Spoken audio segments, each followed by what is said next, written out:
Frères et sœurs, vous êtes-vous déjà demandé pourquoi nous existons? Ce n'est pas une question anodine. Dans un monde effréné, rempli de distractions, nous oublions souvent de nous interroger. Pourquoi Dieu a-t-il décidé de nous créer? Quel est le sens profond de notre vie?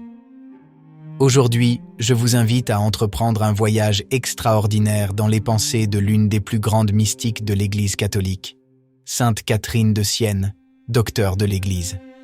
Son œuvre, Le dialogue de la divine providence, est un témoignage vibrant de l'amour de Dieu pour l'humanité. Sainte Catherine, guidée par Dieu lui-même, offre une révélation profonde et touchante sur les raisons de la création de l'humanité. Dans son dialogue, nous trouvons ces puissantes paroles que Dieu lui a adressées. Lorsque je me regardais en moi-même, je tombais amoureux de ma créature. Il me plut de la créer à mon image et à ma ressemblance avec une grande providence. Ressentez-vous la puissance de ces paroles? Dieu a créé l'homme parce qu'il est tombé amoureux de sa créature. Un amour si grand qu'il dépasse toute compréhension humaine. Aujourd'hui, nous explorerons cette vérité ensemble. Pourquoi Dieu nous a-t-il créés selon les visions de Sainte Catherine de Sienne? Restez avec moi jusqu'à la fin, car ce voyage pourrait transformer votre manière de voir votre vie et votre relation avec Dieu. Le dialogue de la divine providence est un chef-d'œuvre spirituel écrit par Sainte Catherine de Sienne au XIVe siècle. Ce texte est le fruit de profondes expériences mystiques, au cours desquelles Dieu lui-même parla au cœur de Catherine. C'est une conversation intime entre l'âme et Dieu, où sont abordés des thèmes fondamentaux comme le salut, la miséricorde divine, le péché et la création de l'homme. Dans ces pages, Dieu révèle son plan d'amour éternel pour l'humanité. Écoutons maintenant ce que Dieu lui-même a révélé à Sainte Catherine sur les raisons de la création de l'homme à travers ses paroles. Avec une grande providence, j'ai créé l'homme. Lorsque je me suis regardé en moi-même, je suis tombé amoureux de ma créature. J'ai joyeusement décidé de la créer à mon image et à ma ressemblance, considérant tout avec une providence infinie. Ainsi, je lui ai donné la mémoire, afin qu'elle puisse se souvenir des bienfaits qu'elle a reçus de moi et participer à ma puissance, moi, le Père éternel. Je lui ai donné l'intelligence pour qu'à travers la sagesse de mon Fils unique, elle puisse comprendre et connaître la volonté du Père, qui accorde des grâces avec un amour infini.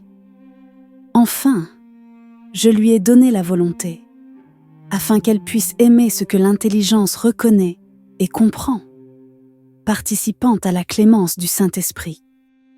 Tout cela a été accompli par ma douce providence, afin que l'homme soit capable de comprendre, goûter et jouir de ma bonté éternelle dans la vision éternelle de moi-même.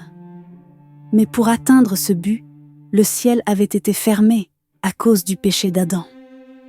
Il n'a pas reconnu la dignité avec laquelle je l'avais créé, avec tant d'amour et de providence.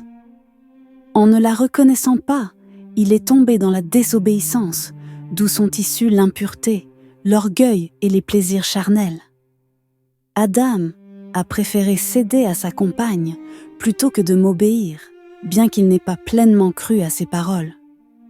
Ainsi, par cette désobéissance, tous les maux sont entrés dans le monde et l'humanité a contracté le venin du péché.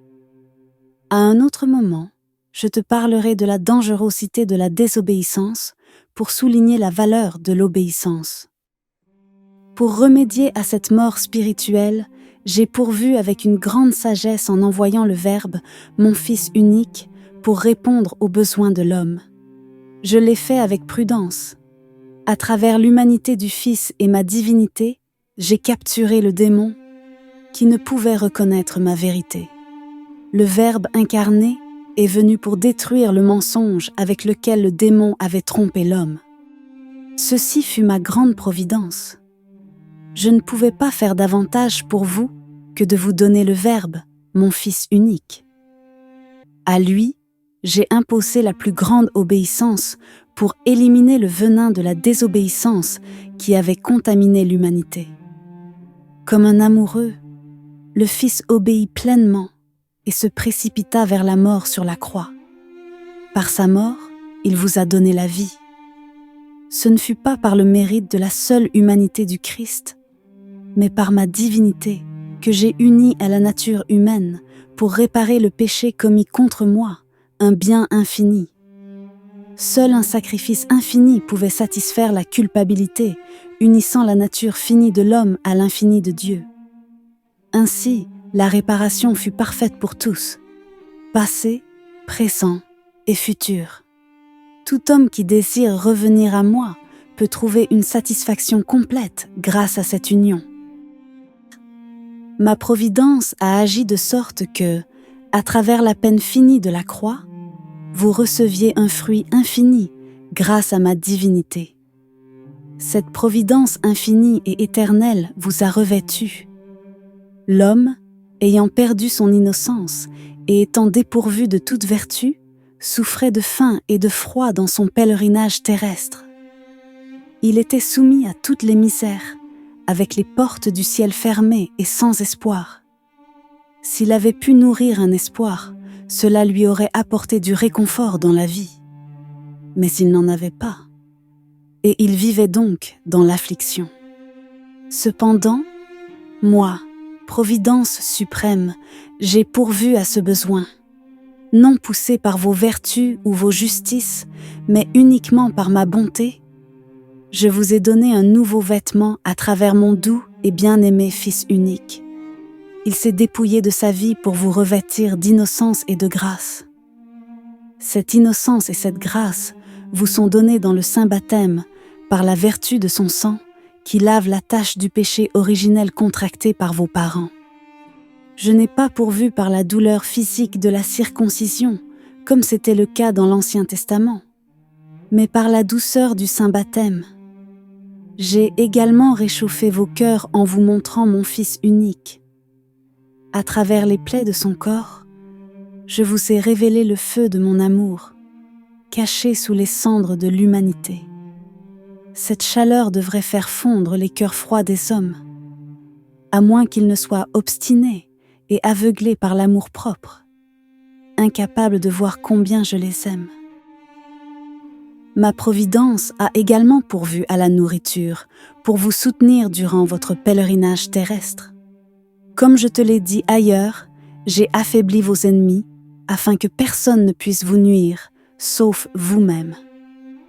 J'ai aplani le chemin avec le sang de ma vérité, afin que vous puissiez atteindre le but pour lequel je vous ai créé.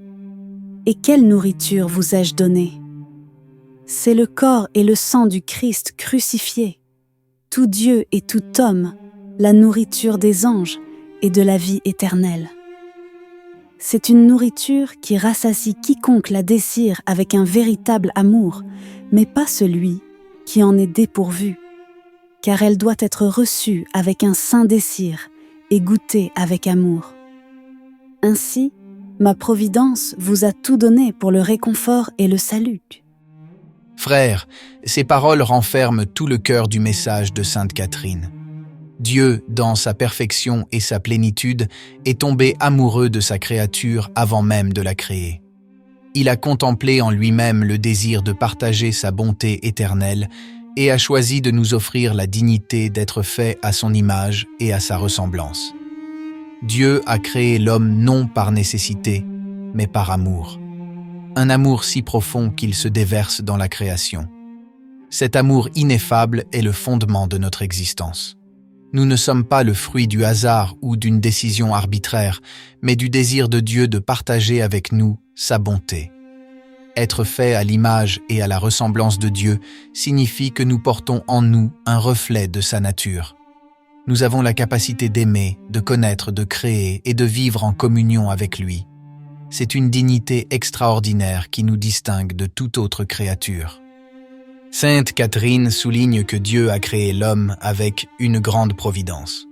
Cela signifie que chaque détail de notre vie a été soigneusement pensé. La providence de Dieu est son amour qui guide et soutient chaque créature. Dieu a voulu que l'homme jouisse de sa bonté éternelle. C'est le but ultime de notre existence, être en communion avec Dieu pour l'éternité. Ce message est plus actuel que jamais. Dans un monde qui nous fait souvent sentir insignifiants ou dépourvus de valeur, la parole de Dieu, à travers Sainte Catherine, nous rappelle notre dignité infinie. Nous ne sommes pas de simples êtres matériels, mais des enfants aimés de Dieu, appelés à une relation personnelle avec lui. La création de l'homme n'est pas seulement un événement du passé, mais un acte d'amour qui se renouvelle chaque jour. Chaque respiration que nous prenons est un don de Dieu, un signe de son amour constant. N'oubliez pas, nous ne sommes pas ici par hasard, mais pour vivre dans la joie de l'amour de Dieu. C'est l'appel que chacun de nous reçoit. Si ce message a touché votre cœur, partagez-le avec ceux que vous aimez. Parlez de la grandeur de l'amour de Dieu et de son projet pour l'humanité. Lisez le dialogue de la divine providence et laissez-vous inspirer par les paroles de Sainte Catherine. Enfin, souvenez-vous que Dieu vous aime d'une manière unique et personnelle. Ne laissez pas le bruit du monde vous faire oublier cet amour. Trouvez du temps pour prier, pour remercier Dieu et pour vivre selon son plan. Je conclus avec les paroles de Sainte Catherine. Ô Dieu éternel, tu t'es regardé en toi-même et tu es tombé amoureux de ta créature. Ainsi, tu l'as créée par amour et tu l'as placée dans une dignité si grande que la langue ne peut la décrire. Que ces paroles résonnent dans votre cœur et vous guident à vivre une vie pleine de foi, d'espérance et d'amour. Que Dieu nous bénisse tous.